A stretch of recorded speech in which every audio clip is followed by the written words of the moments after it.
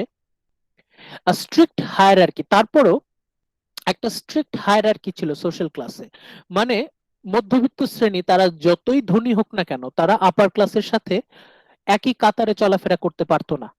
হয়তো দেখা যাচ্ছে যে আপার ক্লাস এবং মিডল ক্লাস দুই গ্রুপের টাকা পয়সা সমান হতে পারে, টাকা পয়সা এক, কিন্তু মিডল ক্লাস কখনোই আপার ক্লাসের সাথে উঠা বসা করতে পারতো না। Strict hierarchy of social class, যারা আপার ক্লাস তারা আপার ক্লাসে, যদি মিডল ক্লাসের থেকে তাদের অর্থকরী সম্পদ কমও হয় তারপরেও তারা এই স্ট্রিক্ট সোশ্যাল ক্লাস যে হায়ারার্কি সেই অনুযায়ী তারা উপরেই থাকবে। এবং এই যে ভিক্টোরিয়ান যে সোশিও ইকোনমিক স্টেটাস, ভিক্টোরিয়ান পিরিয়ডে আর্থসামাজিক যে অবস্থাটা ছিল সেটা কিন্তু মোটামুটি একই ছিল, রিমেইন আনইম্পেয়ার্ড, বাট সেটা শুধু সারফেস লেভেলে, বাইরে বাইরে।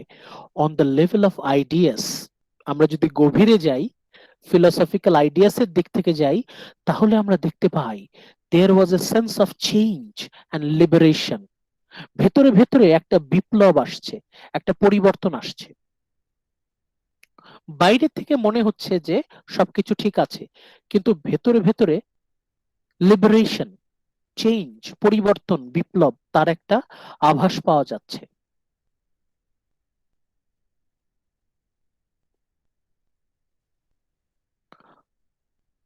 Mosammat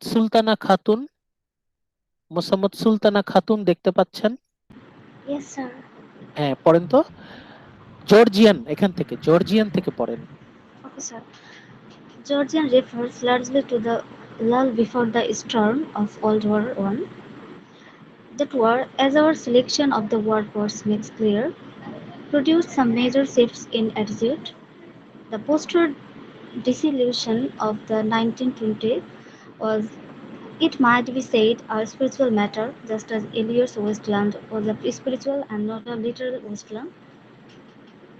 Depression and unemployment in the early 1930s, followed by the rise of Hitler and the cruel shadow of fascism and Nazism over Europe, with its threat of another war, represented another sort of wasteland that produced another sort of effect on poets and novelists. বেশ কিছু গুরুত্বপূর্ণ point এখানে আছে, আমরা আস্তে আস্তে যাই।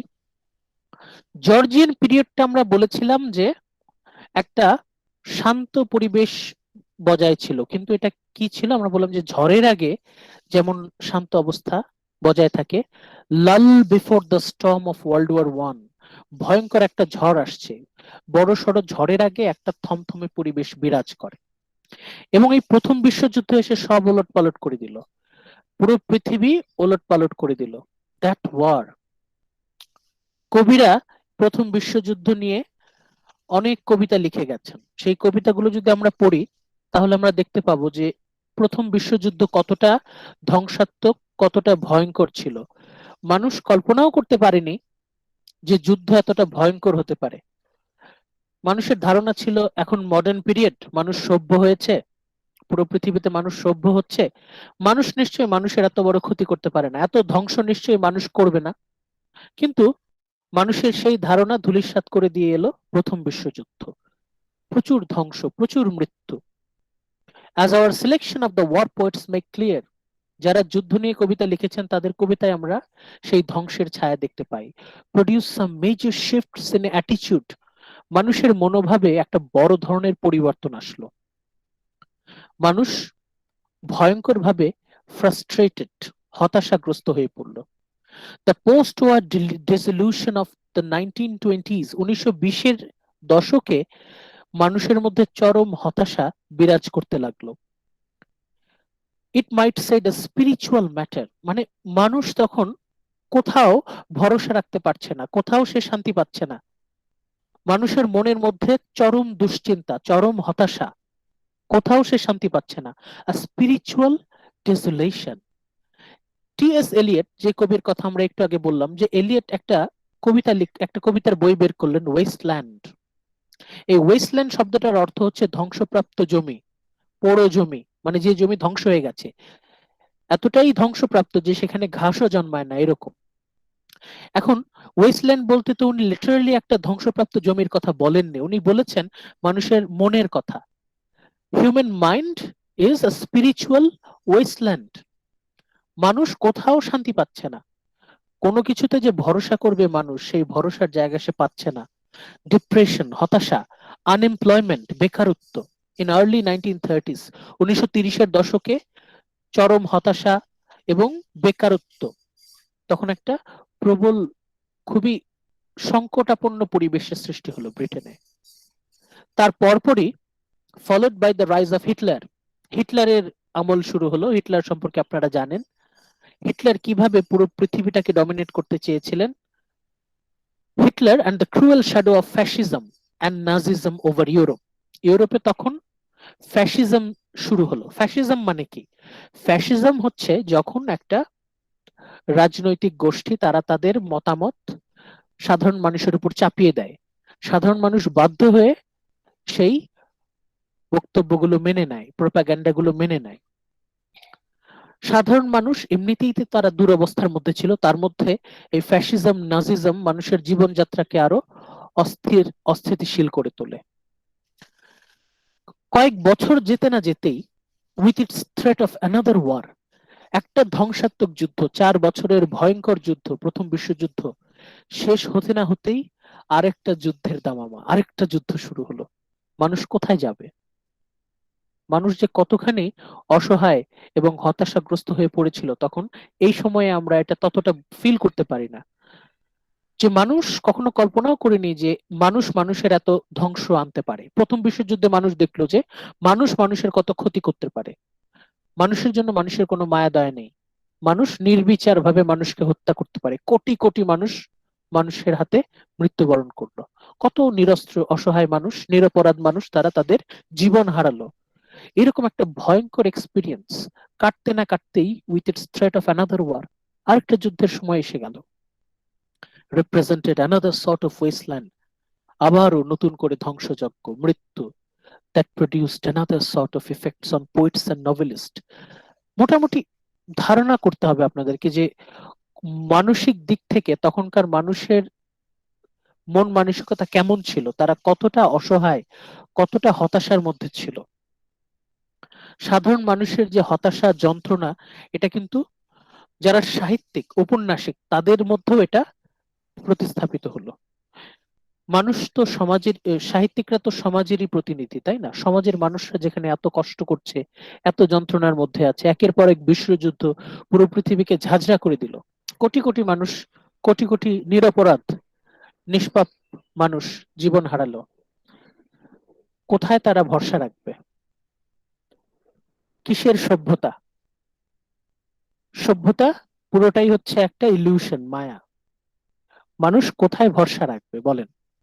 সাধারণ মানুষের মধ্যে বিন্দুমাত্র আশা ভরসা অবশিষ্ট রইল না, এবং সেই চরম হতাশা, চরম বিতৃষ্ণা, যন্ত্রণা থেকে সাহিত্যিকরা সাহিত্য রচনা শুরু করলেন। বুঝতেই পারছেন কতটা শকিং ছিল সেই সময়টা, কতটা আঘাত পেয়েছিল সাধারণ মানুষ।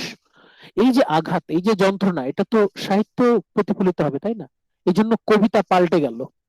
এতদিনের পুটুপুটো রোমান্টিক কবিতা ধূলিসাৎ হয়ে গেল, আসলো তীব্র কবিতা, তীব্র উচ্চারণের কবিতা, ভয়ঙ্কর কবিতাগুলো। মানুষ আর রোমান্টিক নভেল আর পড়ে না, এখন অন্যরকম নভেল জন্ম নিতে লাগলো, নাটকও পাল্টে যেতে লাগলো। মানুষের জীবন যাপনের সাথে সাহিত্য ওতপ্রোতভাবে জড়িত, গভীরভাবে জড়িত। মানুষের জীবনধারা চেঞ্জ হচ্ছে, মানুষ ধীরে ধীরে, মানুষের মনোভাব, অ্যাটিচিউড চেঞ্জ হচ্ছে, সাহিত্যও কিন্তু একই সাথে চেঞ্জ হচ্ছে।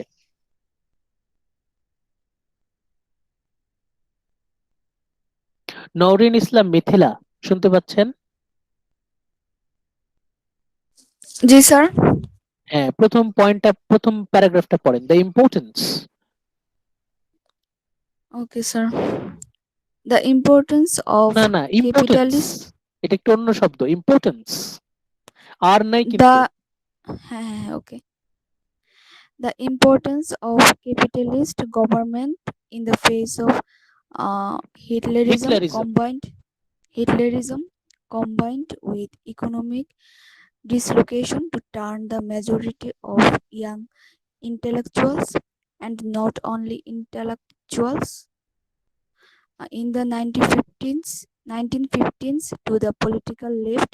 The 1913 were the red decade because only the left seemed to offer any solution. Okay, thank you. আমরা দেখি কি হচ্ছে। ক্যাপিটালিজম, পুঁজিবাদ, কিছুটা হলে আপনাদের ধারণা থাকা উচিত। এই যে পুঁজিবাদ তখন মাথাচাড়া দিয়ে উঠলো, আমরা বলছি দ্বিতীয় বিশ্বযুদ্ধের সময়কার কথাটা।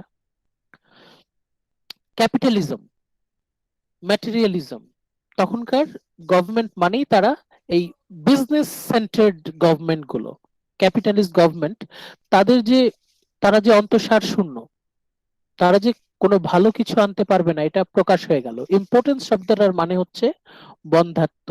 ইম্পর্টেন্স মানে হচ্ছে যেখান থেকে কোনো কিছু সৃষ্টি হতে পারে না, বন্ধা, ইম্পর্টেন্স। সেই ইম্পর্টেন্ট ক্যাপিটালিস্ট মুভমেন্টের ইম্পর্টেন্স মানে এই পুঁজিবাদী আন্দোলন থেকে ভালো কিছু কখনোই আমরা আশা করতে পারি না। এর সাথে যোগ হলো হিটলারিজম, হিটলার তার স্বৈরশাসন শুরু করলেন। তার সাথে যোগ হলো ইকোনমিক ডিসলোকেশন, অর্থনৈতিক অর্থনৈতিক যে ছবি পৃথিবীর, সেটা সম্পূর্ণ পাল্টে গেল, অর্থনীতি সম্পূর্ণ পাল্টে গেল। To turn the majority of young intellectual, তখন যারা তরুণ বুদ্ধিজীবী, যারা তরুণ সাহিত্যিক, তারা তরুণ বুদ্ধিজীবী, তারা দেখলেন যে এই প্রচলিত প্রচলিত রাজনীতিতে মানুষের মুক্তি হতে পারে না। 1950-এর দশকে তারা বামপন্থী হয়ে গেলেন। বামপন্থী আপনারা কেউ কেউ হয়তো জানেন। বামপন্থী কি কারা? যারা সমাজতন্ত্রে বিশ্বাসী। দে টার্ন টু পলিটিক্যাল লেফট, তারা বামপন্থী হয়ে গেলেন। 1930-এর দশকটাকে বলা হয় রেড ডিকেড, বিকজ এই সময়ে একমাত্র মনে হয়েছে left seemed to offer any solution, অন্য কোনো রাজনৈতিক মতাদর্শে মানুষের মুক্তি আর তারা খুঁজে পেলেন না। মানে যেই রাজনীতি তখন, মানে 1930-এর দশকের কথা বলা হচ্ছে, এটা হচ্ছে the beginning of second world war, দ্বিতীয় বিশ্বযুদ্ধ তখন শুরু হচ্ছে। তখন কোনো রাজনীতিতেই মানুষের জন্য কোনো কিছু পাওয়া যাচ্ছে না। রাজনীতি এটা শুধুমাত্র ক্ষমতাবানদের জন্য, সাধারণ মানুষের জন্য কোনো কিছুই ভাবা হচ্ছে না। ঠিক ওই মুহূর্তে যারা বামপন্থী তারা কিন্তু একটা শক্তিশালী অবস্থায় চলে গেলেন, কারণ সমাজতন্ত্র, সোশ্যালিজম একমাত্র মানুষের সমতা, মানুষের ইকুয়ালিটি অফ হিউম্যান বিংস, সেটা নিয়ে তারা কাজ করে গেছেন। যারা বয়সে তরুণ ছিল, তরুণ সাহিত্যিক, তরুণ বুদ্ধিজীবী, তারা এই বামপন্থার উপর আকৃষ্ট হলেন, সোশ্যালিজমের প্রতি তারা আকৃষ্ট হলেন। একমাত্র তাদের কাছে মনে হতে লাগলো যে এই সোশ্যালিজম, সমাজতন্ত্রই মনে হয় মানুষের মুক্তির একমাত্র পথ, এবং এই সমাজতন্ত্রের প্রতি বামপন্থা পলিটিক্যাল লেফটিস্ট মুভমেন্ট, এর দ্বারা কিন্তু আমরা পরবর্তীতে সাহিত্যের পরিবর্তন লক্ষ্য করেছি। আপনারা দেখবেন যে আমাদের দেশেও মানে যারা বামপন্থী, যারা সমাজতন্ত্রে বিশ্বাসী, এবং কলকাতায় যদি কখনো খেয়াল করেন, কলকাতায় এই নিয়ে তারা অনেক কাজ করেছে, যে যারা বামপন্থী, যারা সমাজতন্ত্রে বিশ্বাসী, তারা কিন্তু প্রচুর পরিমাণে সাহিত্যে অবদান রেখেছেন। যারা পলিটিক্যালি লেফটিস্ট, তারা কিন্তু প্রচুর পরিমাণে সাহিত্যে অবদান রেখেছেন। দেখতে মানে কেন কেন বলছি, এত কথা বলছি কারণ আপনাদের সামনে দেখানোর জন্য যে রাজনীতি এবং সাহিত্য একে অন্যের সাথে ওতপ্রোতভাবে জড়িত। আচ্ছা, সাদিয়া তাসনিম দিশা দেখতে পাচ্ছেন? সাদিয়া তাসনিম দিশা, Yes, sir. হ্যাঁ পড়েন তো ওই red line the early poetry থেকে। Okay, sir. The early poetry of W.H. Auden and his contemporaries cried out for the death of the old gang, in Auden's phrase, and a clean sweep politically and economically. While the right-wing army's rebellion against the left-wing Republican government in Spain, which started in the summer of 1936 and soon led to a full-scale civil war, was regarded as a rehearsal for an inevitable Second World War, and thus further emphasized the inadequacy of politicians. Thank you. আমরা এইটুকু একটু দেখে নেই। দেখেন, the early poetry of Auden একজন Irish কবি। তার কবিতায় এবং তার সমসাময়িক যারা ছিলেন, অডেন আইরিশ না, উনি ব্রিটিশ, হ্যাঁ Auden, and his contemporaries cried out for the death of old gang.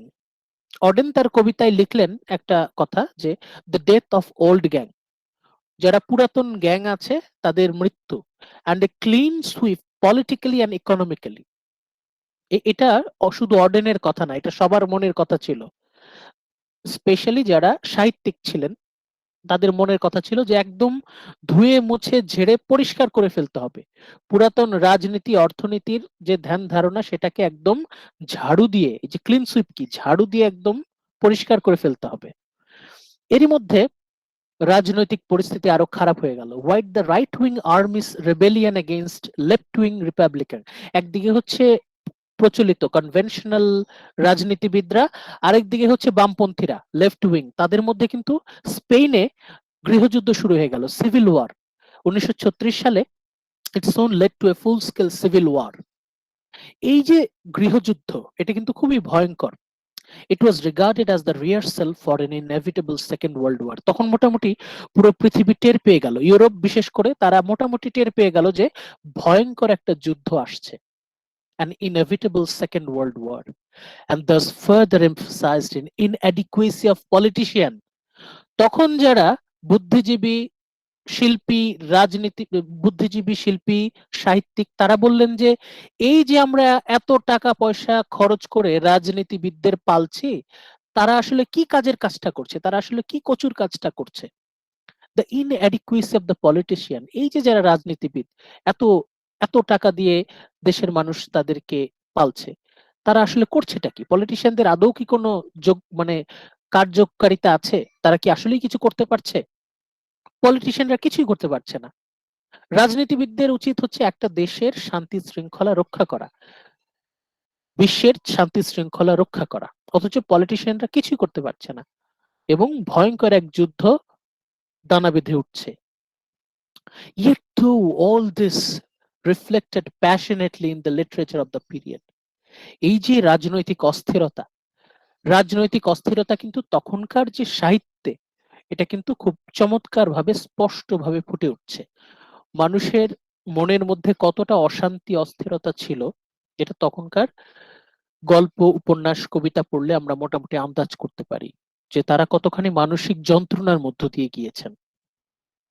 Particularly in the poetry, কবিতায় যদি আমরা লক্ষ্য করি, it was not accompanied by any interesting development in technique.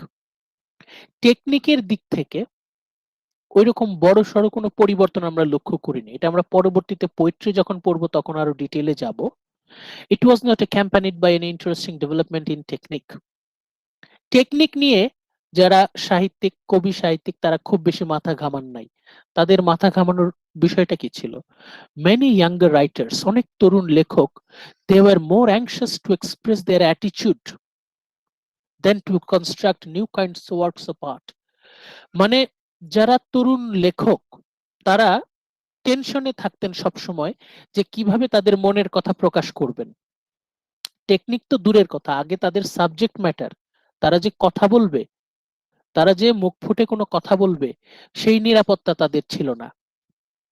শিল্পকর্ম সৃষ্টি করা তো দূরের কথা, ওই সময়ে যারা লেখক তারা তো সবসময় জান বাজি রেখে লেখালেখি করত। মানে নিজের নিরাপত্তা হুমকিতে রেখে তারা তাদের মনের কথা প্রকাশ করত। They were anxious to express their attitudes. তারা যে কিছু একটা বলবে কবিতায়, গল্পে বা উপন্যাসে, তারা ভয়ে ভয়ে ভয়ে ভয়ে সেটা প্রকাশ করত।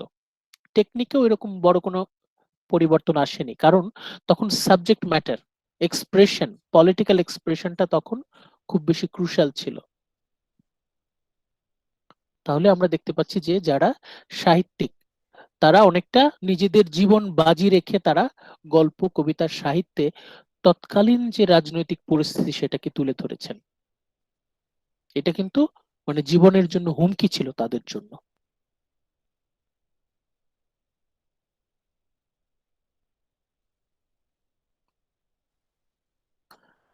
শাহপরান দেখতে পাচ্ছেন, শাহপরান কথা বলতে পারবেন? Hello sir. হ্যাঁ স্যার বলতে পারবো, নো প্রবলেম হ্যাঁ, স্যার। দ্য আউটব্রেক থেকে একটু পড়েন তো। দ্য আউটব্রেক থেকে, রাইট স্যার? হ্যাঁ। Okay sir.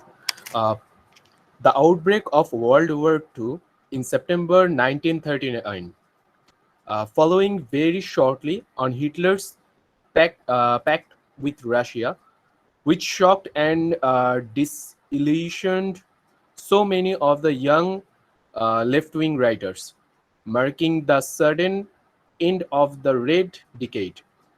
The concern of writers in Britain now was to maintain their integrity and indeed their existence in what was from the beginning expected to be a long and destructive war.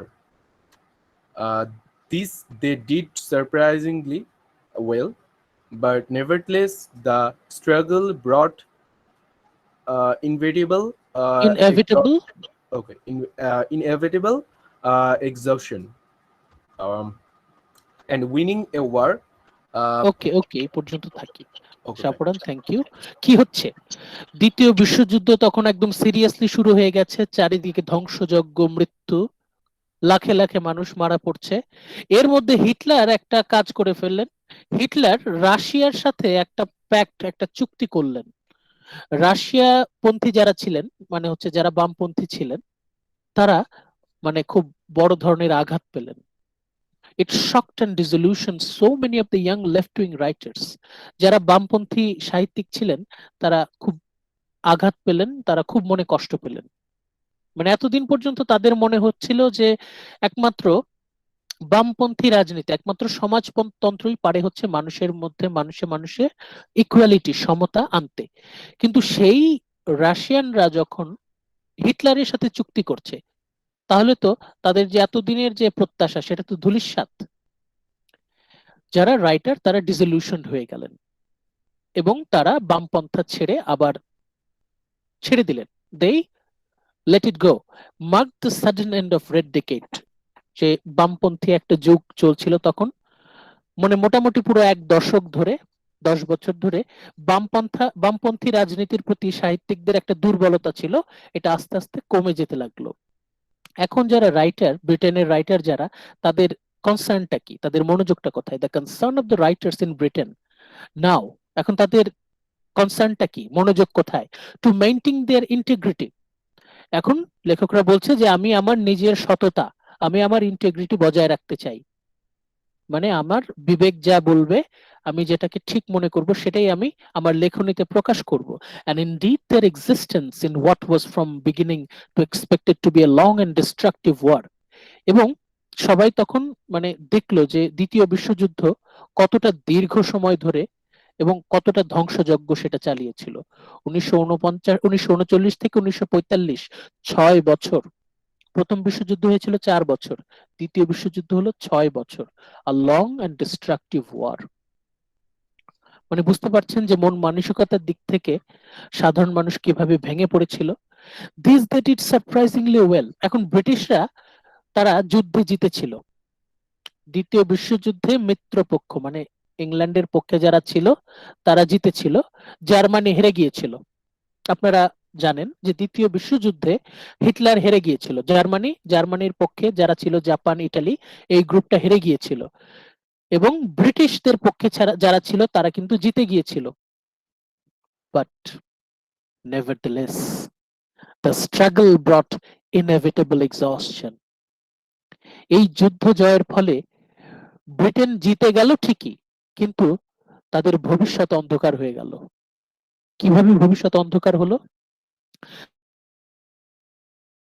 Winning A war, কিন্তু great Britain এই যে যুদ্ধ জয় হয়ে গেল 1945 সালে দ্বিতীয় বিশ্বযুদ্ধ শেষ হলো, ব্রিটেন জিতে গেল, এই জয় কি ব্রিটিশরা কি আনন্দ উৎসব করেছিল? না। যদিও তারা যুদ্ধে জিতে গিয়েছিল কিন্তু তারা জাতি হিসেবে পুরো ভেঙে পড়ে। একটা সময় ব্রিটিশরা ছিল পৃথিবীর সবচেয়ে শক্তিশালী জাতি। দ্বিতীয় বিশ্বযুদ্ধ, প্রথম বিশ্বযুদ্ধ এবং দ্বিতীয় বিশ্বযুদ্ধ, দুইটা বিশ্বযুদ্ধই ব্রিটেনরে একদম পঙ্গু করে দেয়। Great Britain lost an empire. Great Britain তার সাম্রাজ্য হারিয়ে ফেলে। এতদিন পর্যন্ত যা ছিল ব্রিটিশ ইম্পেরিয়ালিজম, সেই রাজ ব্রিটিশ সাম্রাজ্য, সেটা হারিয়ে ফেললো। India long the Jewel in the imperial crown. এই ইন্ডিয়া নিয়ে ব্রিটিশরা গর্ব করত। 190 বছর ধরে ইন্ডিয়ান সাবকন্টিনেন্ট তারা দখলে রেখেছিল ব্রিটিশরা, তারা গর্ব করত। ইন্ডিয়ান সাবকন্টিনেন্ট এটা ছিল ব্রিটিশদের জন্য ইম্পেরিয়াল ক্রাউন। এটাও স্বাধীন হয়ে গেল 1947 সালে। আমরা জানি it came to independence in 1947, although India and newly formed Muslim state Pakistan, Indian Pakistan তারা স্বাধীনতা পেল, কিন্তু তারা কিন্তু কমনওয়েলথের সদস্য হয়ে গেল। ভারত এবং পাকিস্তান তারা স্বাধীনতা অর্জন করার পরও কমনওয়েলথের সাথে রইল, মানে কিন্তু ইনডিরেক্টলি ব্রিটিশদের সাথে রইল। ভারত পাকিস্তান রইল ঠিকই, কিন্তু অন্যরা, আদার ফর্মার ডমিনিয়ন ডিড নট, অন্যরা ব্রিটিশদের সাথে কোন রকম সম্পর্ক রাখার পক্ষপাতী ছিল না। স্বাধীনতা পাওয়ার সাথে সাথে ব্রিটিশদের সাথে সব সম্পর্ক বাতিল। এই যে আমরা স্লাইডে শুরুতে বললাম না, আইরিশরা সব সময় চেষ্টা করেছে স্বাধীনতা স্বাধীনতা স্বাধীনতা, ইন্ডিপেন্ডেন্স। ব্রিটিশরা থেকে আইরিশরা যখন স্বাধীনতা পেল, সাথে সাথে ইন 1949 উইদিন ফিউ ইয়ার্স তারা ব্রিটিশদের সাথে সমস্ত রকম যোগাযোগ বন্ধ করে দিল। যদিও আয়ারল্যান্ডের একটা পার্ট ব্রিটেনের অংশ থেকে গিয়েছিল, তবে আইরিশ রিপাবলিক যেটা বলা হয় আয়ারল্যান্ড, সেটা স্বাধীন হয়ে যায়। Irish Republic withdraw from Commonwealth in 1949। 1949 সালে আয়ারল্যান্ড তারা কমনওয়েলথ থেকে বের হয়ে যায়। রিপাবলিক অফ সাউথ আফ্রিকা স্বাধীনতা অর্জন করে এবং 1961 সালে ব্রিটিশদের সাথে তাদের সমস্ত সম্পর্ক তারা ছিন্ন করে, তারা কমনওয়েলথ থেকে বের হয়ে যায়। তার মানে কি বুঝতে পারছি আমরা? একটা সময় ব্রিটিশ ছিল পৃথিবীর সবচেয়ে শক্তিশালী জাতি, ব্রিটিশরা দ্য মোস্ট ডমিনেন্ট এম্পায়ার। এখন ব্রিটিশদের কেউ গুনবেই না, ব্রিটিশরা এখন নিঃস্ব। অদ্ভুত ব্যাপার হচ্ছে, while the Britain was engaged in a painful reappraisal of its place in the world, এখন ব্রিটিশরা তো তাদের তো কঠিন সময় যাচ্ছে। একটা সময় ব্রিটিশরা পুরো পৃথিবীতে রাজ করেছে, এখন ব্রিটিশরা তো খুব কঠিন সময় পার হচ্ছে।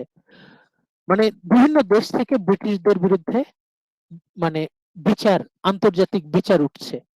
ব্রিটিশরা আন্তর্জাতিক অপরাধের কাঠগড়ায় সম্মুখীন হচ্ছে আন্তর্জাতিক আদালতে। তারা খুব কঠিন সময় পার করছে। মানে যে বলা হয় না যে হাতি যদি কাদায় পড়ে চামচিকা লাথি মারে, ব্রিটেনরা দ্বিতীয় বিশ্বযুদ্ধের পর তাদের অবস্থা এতটা খারাপ হয়ে যায় যে আফ্রিকান দেশগুলো পর্যন্ত ব্রিটেনের বিরুদ্ধে অভিযোগ দায়ের করে। খুব কঠিন একটা সময়। ব্রিটেন কিন্তু একদম মেরুদণ্ড ভেঙে গেছে, তারা কিন্তু আর উঠে দাঁড়াতে পারেনি, ভবিষ্যতে পারবে কিনা কেউ বলতে পারে না। ব্রিটেন একসময় কি শক্তিশালী দেশ ছিল, শক্তিশালী জাতি ছিল। এখন ব্রিটেন কিন্তু মানে মধ্যম মানের একটা দেশ। মানে আপনারা যদি পলিটিক্যাল পাওয়ারের থেকে যদি চিন্তা করেন, যদিও টাকা পয়সার দিক থেকে তারা পুরো পৃথিবী লুটপাট করে আগেই মানে তাদের ধন সম্পদ রিচ করে রেখেছে, সেই দিক থেকে তারা তাদের আগামী 200-300 বছরের সিকিউরিটি ডিপোজিট করে রেখেছে নিজেদের দেশে। তারপরেও রাজনৈতিক দিক থেকে ব্রিটেন কিন্তু খুব ভালনারেবল সিচুয়েশনে আছে। অন্যদিকে দ্বিতীয় বিশ্বযুদ্ধে যারা হেরে গিয়েছিল, the countries that has lost the war, Germany, Japan, Italy, বিশেষ করে জার্মানি এন্ড জাপান, তারা কিন্তু খুব অল্প সময়ে ঘুরে দাঁড়ালো। They were in economic term winning the peace that followed. অদ্ভুত ব্যাপার না যে ব্রিটেন দ্বিতীয় বিশ্বযুদ্ধে জিতলো কিন্তু পলিটিক্যাল দিক থেকে হেরে গেল, ইকোনমি, পলিটিক্স সব দিক থেকে হেরে গেল। আর ওইদিকে জার্মানি, জাপান তারা যুদ্ধে হেরে গেল ঠিকই, কিন্তু তারা পলিটিক্যাল এন্ড ইকোনমিক দিক থেকে কিন্তু এগিয়ে গেল খুব দ্রুত। জার্মানি এবং জাপান খুব দ্রুত ব্রিটেনকে পিছনে ফেলে দিল, খুব দ্রুত, winning the piece that followed. তার মানে বুঝতে পারছেন যে যুদ্ধে জেতা মানেই যে জিতে যাওয়া তা কিন্তু না। ব্রিটেন যুদ্ধে জিতেছিল কিন্তু তারা কিন্তু ইন দ্য লং রান পিছনে পড়ে গিয়েছে। আর জার্মানি, জাপান তারা যুদ্ধে হেরে গিয়েছিল কিন্তু তারপরেও তারা ঘুরে দাঁড়িয়েছে। তাদের যে ডিটারমিনেশন, তারা কিন্তু পলিটিক্স এবং ইকোনমি দুই দিক থেকেই কিন্তু বেশ স্টেবল এন্ড শান্তিপূর্ণ একটা অবস্থার মধ্যে আছে। আর ব্রিটেন সেই যে ক্ষয় হচ্ছে, এখনো কিন্তু ব্রিটেন ক্ষয় হচ্ছে। এখন কিন্তু ব্রিটেন জাস্ট মানে a shadow of its past empire. তাহলে বুঝতে পারছেন কেন এই কথাগুলো বলছি, যে বিশ্বযুদ্ধ ব্রিটেনের জন্য কতটা ভয়ঙ্কর ছিল। প্রথম বিশ্বযুদ্ধ অর্ধেক পঙ্গু করে দিয়েছিল, দ্বিতীয় বিশ্বযুদ্ধ ব্রিটেনকে পুরো পঙ্গু করে দেয়। এবং তখনকার মানুষ খুব খুব ক্ষেপে যায় রাজনীতিবিদদের বিরুদ্ধে, যে কোথায় তারা শান্তি পাবে, কোথাও শান্তি নাই। মানে খুবই অস্থিতিশীল একটা অবস্থা ছিল মানুষের মধ্যে, যে প্রচন্ড কষ্ট, সেটা কিন্তু কবি সাহিত্যিকরা তাদের গল্প, উপন্যাস, কবিতায় কিন্তু বেশ চমৎকার ভাবে ফুটিয়ে তুলেছেন।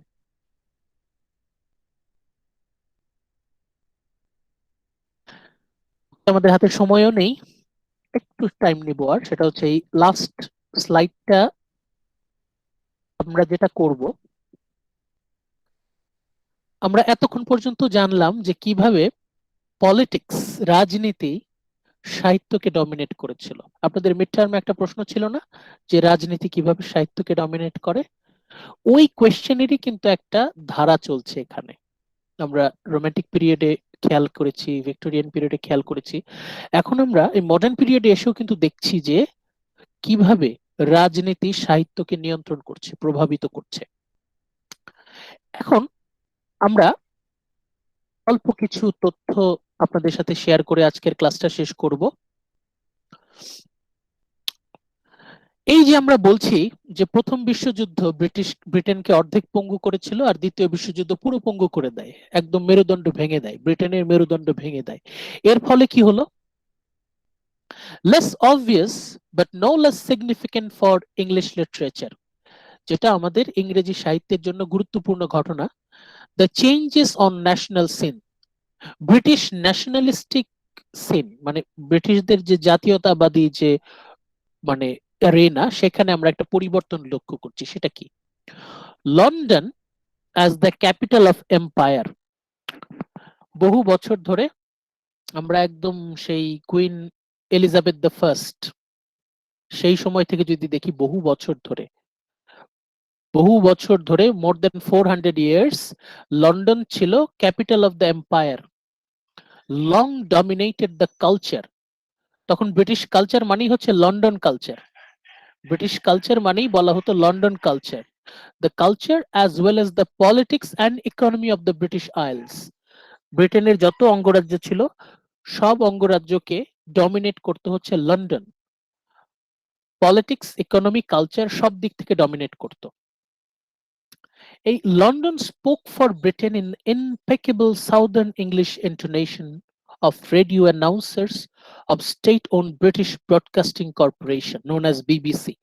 তখন বিবিসিতে যে ভাষা এখন যেটাকে আমরা বলি নেটিভ ব্রিটিশ, এবং এটার প্রতি তো আমাদের একটা ফ্যাসিনেশন কাজ করে, তাই না, যে ব্রিটিশরা কি চমৎকার ইংরেজি বলে। বহু বছর পর্যন্ত এই যে ব্রিটিশ ইংলিশ এটা ডমিনেট করত, এবং সব কবিতা, গল্প, উপন্যাস, নাটক সবকিছুতে আমরা এই যে ব্রিটিশ ইংলিশ, বিশেষ করে লন্ডন ইংলিশ, সেটার আধিপত্য আমরা লক্ষ্য করি। কিন্তু 1960-এর দশকে 1960s দশক 1960s এই জিনিসটা বদলে গেল। Regional dialects were admitted to the এয়ারওয়েভস।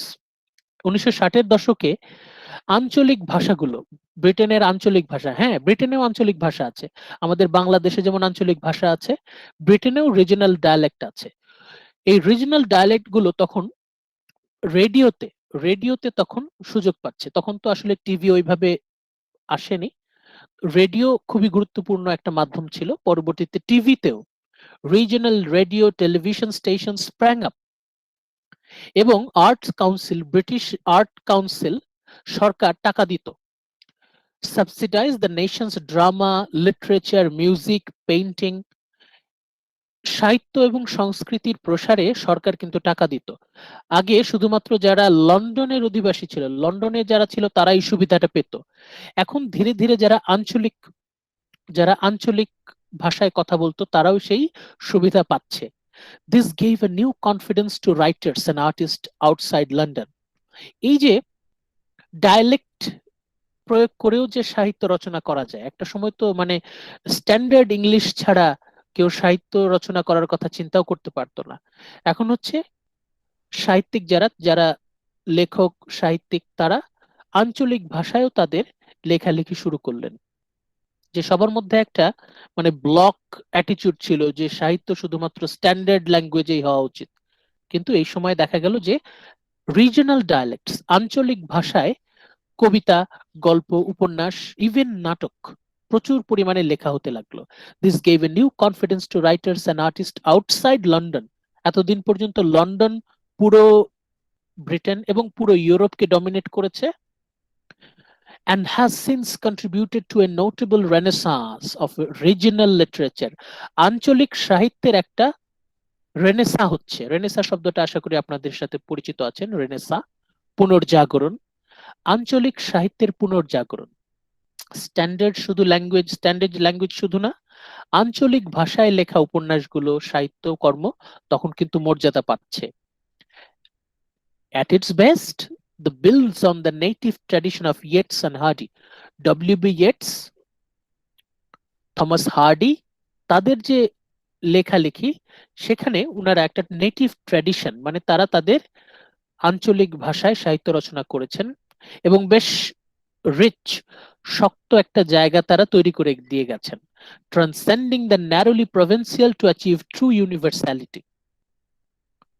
ধীরে ধীরে ধীরে ধীরে লন্ডনের যে ডমিনেন্স সেটা কমতে লাগলো। এখন এই যে আঞ্চলিক ভাষার যে অধিকার নিশ্চিত হচ্ছে, তাতে আমরা কি বুঝতে পারছি? এতে বুঝতে পারছি যে সাধারণ মানুষের ভাষা কিন্তু গুরুত্ব পাচ্ছে। সাধারণ মানুষের ভাষা, সাধারণ মানুষের অধিকার গুরুত্ব পাচ্ছে। এর আগে শুধু লন্ডনার্সরা, যারা লন্ডনের অধিবাসী, তারা পুরো পৃথিবীতে তারা মাতব্বরি করত। এখন ধীরে ধীরে ডমিনেন্সটা কিন্তু ডিসিপেট হয়ে যাচ্ছে, ভাগ হয়ে যাচ্ছে। পরবর্তীতে আমরা দেখতে পাই প্যারিস হয়ে যায় দ্য ক্যাপিটাল অফ কালচার, সাংস্কৃতিক রাজধানী। ইউরোপের সাংস্কৃতিক রাজধানী হয় প্যারিস। তার আগে লন্ডন ছিল সবচেয়ে ডমিনেন্ট শিল্প, সাহিত্য, সংস্কৃতির দিক থেকে। এই যে আজকে আমরা বেশ কিছু তথ্য আমরা জানলাম, এখন কথা হচ্ছে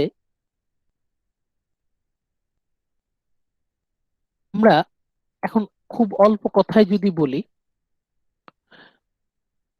the domination of politics in literary arena, সাহিত্যিক জগতে রাজনীতির যে প্রভাব, বিশেষ করে ব্রিটেনের রাজনৈতিক পালাবদল, ব্রিটেনের পলিটিক্যাল টার্ময়েল মানে আমরা বলছি ভিক্টোরিয়ান পিরিয়ডের পর, সপ্তম এডওয়ার্ডের সময়, পঞ্চম জর্জের সময়, তারপর প্রথম বিশ্বযুদ্ধ, দ্বিতীয় বিশ্বযুদ্ধ, এর মধ্যে মানুষের মধ্যে যে চরম হতাশার জন্ম নিল, মানুষের যে কোনো শান্তি নেই, হতাশা, এই এর মধ্যে কিভাবে যারা সাহিত্যিক তারা নতুন ধরনের গল্প, উপন্যাস, কবিতা তারা লিখছেন, সেটা আমরা মোটামুটি একটা আইডিয়া পাচ্ছি।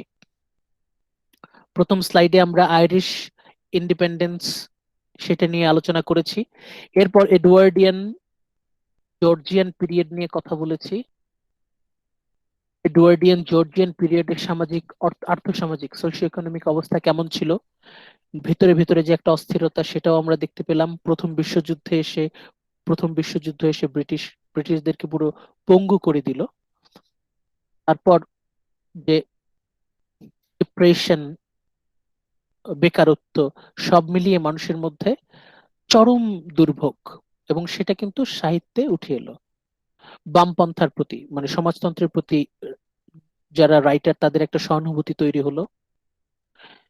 পরবর্তীতে হিটলারের অভ্যুত্থান, হিটলারের কারণে যে দ্বিতীয় বিশ্বযুদ্ধ, এবং দ্বিতীয় যুদ্ধে ব্রিটিশরা জিতে গেল ঠিকই, they won the world war, but their future was ruined, তাদের ভবিষ্যৎ ধ্বংস হয়ে গেল। অন্যদিকে জার্মানি, জাপান তারা হেরে গিয়েও পরবর্তীতে তারা ইকোনমিক দিক থেকে খুব দ্রুত মেকআপ করে এগিয়ে গেল।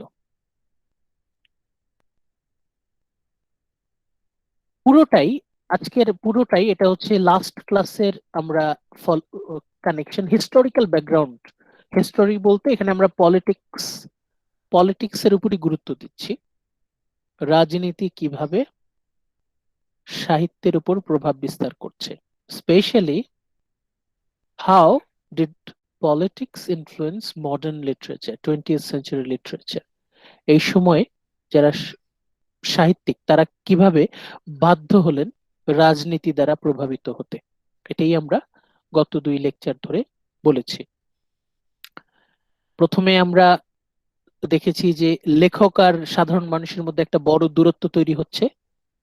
রাইটার, যারা শিল্পী, লেখক, তারা বিচ্ছিন্ন হয়ে যাচ্ছে, আর যারা সাধারণ মানুষ তাদের মধ্যে একটা অর্ধশিক্ষিত গ্রুপ তৈরি হচ্ছে। তারা লেখালেখিকে মানে লিটারেচারকে শুধুমাত্র বিনোদনের মাধ্যম হিসেবে নিত, এবং সেই সুযোগে পাল্প ফিকশন, সস্তা সাহিত্য, হলুদ সাংবাদিকতা, এটার একটা প্রসার ঘটে। নারীদের অবস্থার পরিবর্তন ঘটে। তারপর ব্রিটিশ সাম্রাজ্যবাদের বিরুদ্ধে দেশে দেশে সংগ্রাম শুরু হয়, এটা আমরা আলোচনা করেছি। তাহলে লাস্ট ক্লাস এবং এই ক্লাস, লেকচার 7, লেকচার 8, এই 2 লেকচার মিলিয়ে মোটামুটি আমাদের একটা আইডিয়া আসবে যে এই সময়কার যে ঐতিহাসিক পটভূমি, ইতিহাস বলতে রাজনীতি কিভাবে, রাজনীতির যে পরিস্থিতি কিভাবে পাল্টে যাচ্ছে, এই বিষয়টা।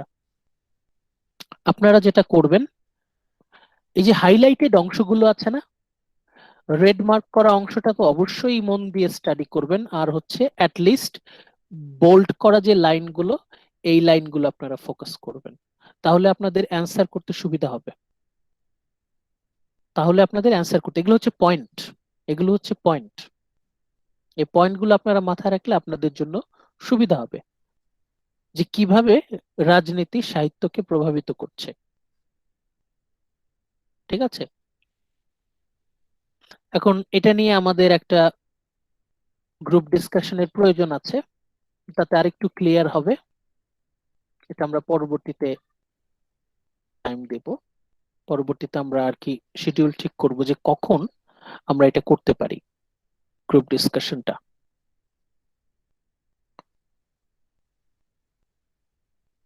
আজকে এই পর্যন্তই থাকুক, তাহলে আপনারা ভালো থাকেন। হ্যান্ডআউট দুটো একটু ভালো করে খেয়াল করেন মন দিয়ে। জি স্যার। আসসালামু ভালো আলাইকুম থাকুন। স্যার। স্যার ওয়ালাইকুম আসসালাম। জি বলেন। স্যার আমাদের থার্সডে ভাইভা টাইমটা কখন? ভাইভা এক্সামের টাইমটা? দিয়েছি তো নোটিশে, দেখেন 3:30। ও ওকে স্যার, ওকে। হ্যাঁ, দিয়ে দিয়েছি।